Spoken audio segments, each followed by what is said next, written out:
जय श्री कृष्ण, जय श्री राम। छोटी रानी के भागवत बने सबको भगवत भक्त बना दिया।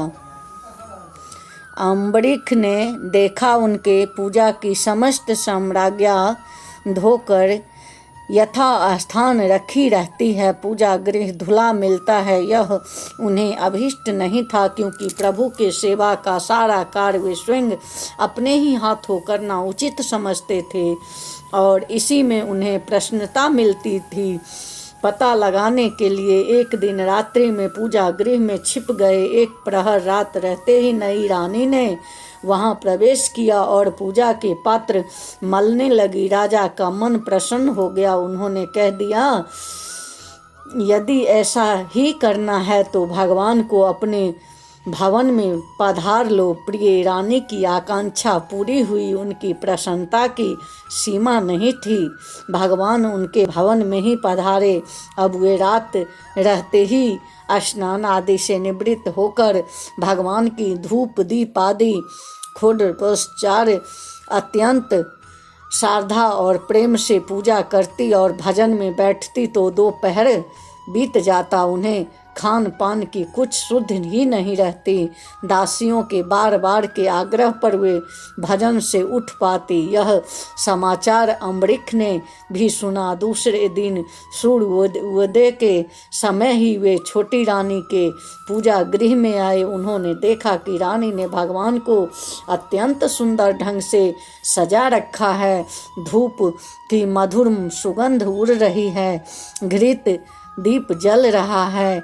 रानी पद्यासन लगाए भगवान के सामने बैठी है। मधुर स्वर में बीना का तार झनझना रहे हैं और भजन की मधुर स्वर लहरियां बीना के तारों के स्वर में गूंज रही है, विलीन जा रही है। रानी की तन्मयता स्वर्गीय भजन और द्वितीय प्रभु प्रेम।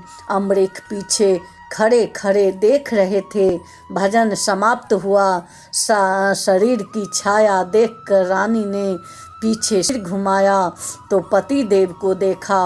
उनके स्वागत के लिए वे उठने ही वाली थी कि अत्यंत प्रेम से अम्बरीश ने कहा, प्रिय, मेरे स्वागत की आवश्यकता नहीं है, वही भजन फिर सुनाओ।